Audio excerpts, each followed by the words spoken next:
سوال آپ کا یہ ہے کہ ہمارے ہاں اسلام کی دعوت آپ کو کامن ملتی ہے، ٹھیک ہے سر، اور پرابلم یہ ہوتی ہے، یہ بالخصوص یہ جواب جو میں دے رہا ہوں وہ جواب دے رہا ہوں تو یہ میں گورنمنٹ کالج کے بچوں کو جواب دے رہا ہوں، یہ میں عام طور پہ ٹپیکل جو ہمارے ہوتے ہیں یوتھ ان کے ساتھ بات نہیں کر رہا، راویئنس کے ساتھ بات کر رہا ہوں۔ حضور مسئلہ یہ ہوتا ہے کہ دعوت ہے پھر سیکنڈ سٹیپ، جیسے ان کے سوال کے جواب میں میں نے کہا کہ رویہ بدلنا تو بعد کی بات، دعوت ہے دوسرا قدم، فرسٹ ہے سر انسپائریشن۔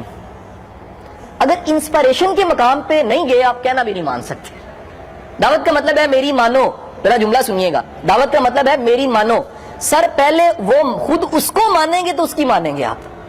اگر آپ کے کہیں کمپیوٹر میں سکینر میں ایکس رے مشین میں وہی ٹک نہیں لگا بندے پہ تو اس کی بات پہ بھی ٹک نہیں لگے گا۔ تو حضور ہوتا کیا ہے کہ اکثر دعوت دینے والا اسلام کی دعوت کم اور کسی فرقے کی دعوت دے رہا ہوتا ہے۔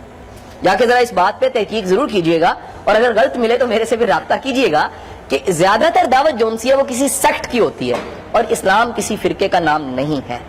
اسلام بذات خود ایک تصور ہے، پورا کنسپٹ ہے، اور اگر فرقہ ہے تو میرا آپ سے سوال ہے کہ مسجد نبوی میں بیٹھنے والے کس فرقے سے بلانگ کرتے تھے؟ وہ سب مسلمان تھے، کسی فرقے سے بلانگ نہیں کرتے تھے۔ یہ درمیان میں کہیں سے فرقے آ گئے ہیں سر، اور فرقوں کی ہی تبلیغ ہونے لگ پڑی ہے۔ تو پھر جس سیکٹ کا بندہ ہے وہ تقسیم کی بات کرے گا، اسلام تقسیم نہیں ہے، جسد واحد کی بات کرتا ہے۔ وہ کہتا ہے اگر ایک حصے کو تکلیف ہو تو دوسرے کو درد محسوس ہوتا ہے۔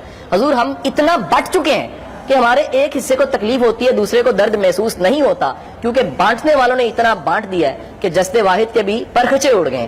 حضور بانٹنے والوں کو تو میں نہیں مانتا، میں تو اس رسول خدا کا کلمہ پڑھتا ہوں جنہوں نے جوڑا تھا۔ اس لیے یاد رکھیے گا کہ اگر تبلیغ انسپائر نہ کرے، بندہ انسپائر نہ کرے، تبلیغ بات کا چیپٹر ہے، تبلیغ آپ کو کیسے اپیل کرے گی سر؟ اگر کرنی ہے، دوسرا سوال آپ کا یہ تھا کہ تبلیغ کس کو کرنی چاہیے؟ Sir first of all develop yourself. پہلے سر خود تو کچھ آپ بہتر حالت میں ہو۔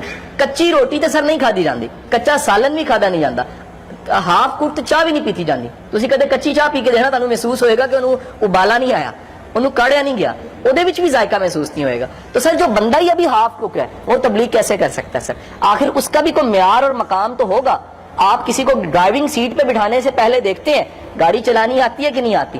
آخر تبلیغ کا کام کرنے کے لیے بھی تو کوئی بہتری چاہیے ہوگی نا، کوئی مقام ایسا ہوگا۔ وہ علم کا ہے نمبر 1، وہ شخصیت کا ہے، وہ رویے کا ہے، وہ حوصلے کا ہے، وہ ظرف کا ہے، یا وہ ایمان کا ہے۔ آخر کوئی تو درجہ ایسا ہوگا جس کے بعد آپ کو تبلیغ کرنی چاہیے۔ اگر ان درجوں سے پہلے ہی آپ تبلیغ پہ چلے گئے ہیں تو حضور دراصل آپ ایک پازیٹیو امپیکٹ کی بجائے نیگیٹو امپیکٹ جنریٹ کرتے ہیں، اور آج کی یوتھ جون سی ہے وہ دور سے دیکھ کے بھاگ جاتی ہے کہ انہوں نے جو بات کرنی ہے وہ ہمیں انسپائر یا کلک نہیں کرے گی۔